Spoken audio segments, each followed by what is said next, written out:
In less than 2 minutes, I can convince you that Sharia law is better than democracy. What? Wow, that's an awesome claim. Let's see what Sharia law includes. Dictatorships, 4 wives, child marriage, 6-year-old, wife beating, slavery and sex with the slave girls, amputation of hands, crucifixion of murderers, execution of apostates, execution of homosexuals, flogging of adulterers, rapists would get a fine instead of prison. There's no interest on loans, there's no interest on bank accounts. Cars and houses will be bought with cash. And that, of course, is Sharia law, and hatred of Jews and Christians will go right into effect. There'll be no more anti-Semitism. So that's Sharia law.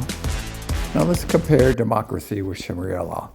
Democracies support individual liberties, public sovereignty, religious freedoms, and freedom of speech, and inclusive decision-making, whereas the caliphate concentrate power in the hands of a select few or one leader and frequently impose restrictions on political freedoms. See Iran and Afghanistan. In less than 2 minutes, I can convince you that Sharia law is better than democracy. If the entire world followed Sharia law, this would mean no student debt, no credit card debt, no housing collapses. And that's because we wouldn't be following an interest-based banking system, which is destroying the average family. Hey, Canyon. I grew up in an average family, and my dad had car payments and a mortgage payment, and it didn't destroy our family. I had a car payment, and then after 4 years, it got paid off, and I owned my own car. And then I also had a mortgage payment, and after 15 years of paying on a mortgage, I owned my own house. So it didn't destroy my family, it actually helped my family succeed and be successful. We would no longer have alcohol, which would mean closer families, no drunk driving, and 95,000 less deaths every single year. We actually tried that over 100 years ago. We had a thing called prohibition. This is a little bit of the history on the 19th Amendment. In 1919, the 18th Amendment to the U.S. Constitution banned the manufacture, sale, and transportation of all alcoholic beverages. The amendment took effect a year later under the Volstead Act. Since the act did not ban personal consumption, wealthy people took the opportunity to stock up, while restaurants and bars rushed to sell their remaining supply. Workers lost their jobs as distilleries, breweries, and wineries closed down.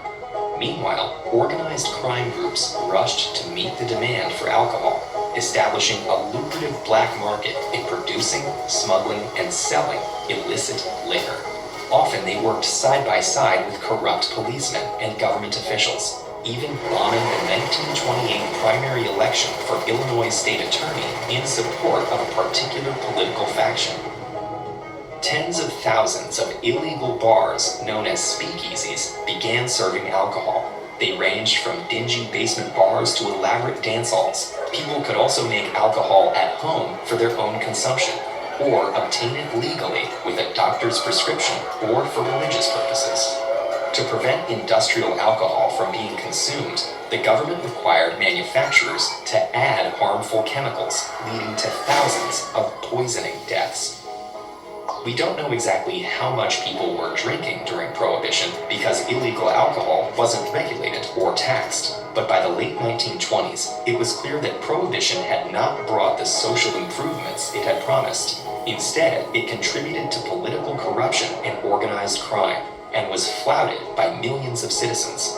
With the start of the Great Depression in 1929, the government sorely needed the tax revenue from alcohol sales and believed that lifting prohibition would stimulate the economy.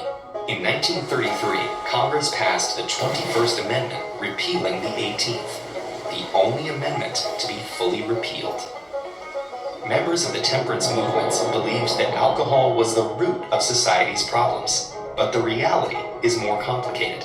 And while banning it completely didn't work, the health and social impacts of alcohol remain concerns today. The poverty issue would completely vanish because people like Mark Zuckerberg and Jeff Bezos would be required to pay zakat and take care of the poor.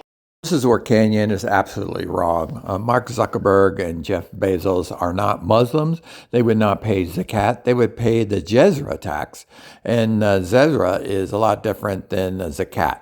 Zakat is a low 2.5 tax on Muslims. Zezra is a higher tax on non-Muslims. Muslims claim this is a protection tax for police and fire protection services, but it more resembles the extortion fees charged to businesses by organized crime of the past.